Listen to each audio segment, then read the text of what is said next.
5 দিনের এশিয়া সফরে জাপানের পর এবার দক্ষিণ কোরিয়া যাচ্ছেন যুক্তরাষ্ট্রের প্রেসিডেন্ট ডোনাল্ড ট্রাম্প। বুধবার Asia Pacific economic cooperation epic সম্মেলনে যোগ দেবেন তিনি। ট্রাম্পকে স্বাগত জানাতে প্রস্তুত দক্ষিণ কোরিয়ার বন্দরনগরী বুসান।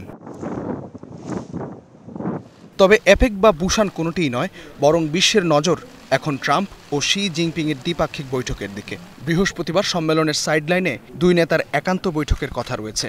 ট্রাম্পের নতুন বাণিজ্য যুদ্ধ ও শুল্ক কূটনীতি নিয়ে যুক্তরাষ্ট্র চীনের সম্ভাব্য এই বৈঠক নানা কারণেই আলোচিত। বিশ্বের অন্যতম বিরল খনিজ সম্পদে সমৃদ্ধ দেশ চীন। স্মার্টফোন থেকে শুরু করে বিমান নির্মাণের মতো শিল্পের পেছনে আছে দেশটির খনিজ সম্পদের প্রভাব। সম্প্রতি এই খনিজ সম্পদ রপ্তানির ক্ষেত্রে কড়াকড়ি আরোপ করেছে চীন। এর প্রতিক্রিয়ায় 1 নভেম্বর থেকে চীনা পণ্যের উপর 100% শুল্ক আরোপের হুমকি দিয়েছিলেন ট্রাম্প। হ্যাঁ, অবশ্যই ওদের কিছু ছাড় দিতে হবে, আমরাও হয়তো কিছুটা দেব।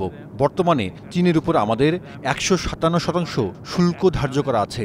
আমি মনে করি এটা ওদের জন্য টেকসই নয়। তারা চায় হারটা কমুক, আমরাও ওদের কাছে কিছু বিষয় চাই। আমার ধারণা শেষ পর্যন্ত একটা ভালো কিছুই হবে। ট্রাম্প শি জিনপিং বৈঠকে সেই ভালো কিছুরই প্রত্যাশায় দুই দেশের লাখো ব্যবসায়ী। আলোচনা হতে পারে রুশ ইউক্রেন যুদ্ধ বন্ধের বিষয়েও।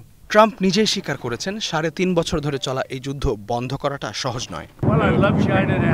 আমি চাইব চীন আমাদেরকে রাশিয়া ইস্যুতে সহায়তা করুক। আমরা রাশিয়ার উপর বড় ধরনের নিষেধাজ্ঞা আরোপ করেছি। আমার মনে হয় এই নিষেধাজ্ঞাগুলো কার্যকর হবে।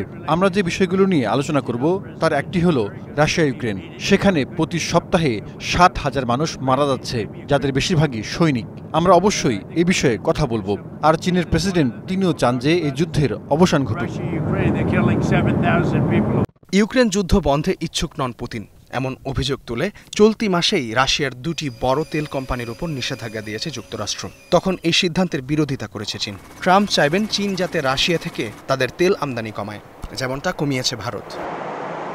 বরাবরের তিক্ত ইস্যু তাইওয়ানের কাছে অস্ত্র বিক্রি করা সহ নানাভাবে সমর্থন দিয়ে আসছে যুক্তরাষ্ট্র। ট্রাম্প এর আগেও বলেছেন তিনি যতদিন ক্ষমতায় আছেন ততদিন তাইওয়ানে আক্রমণ চালাবে না চীন। সেই কারণে এই বৈঠকের দিকে সতর্ক নজর তাইপের। ইস্তেহাদুল মাহমুদ, স্টার নিউজ।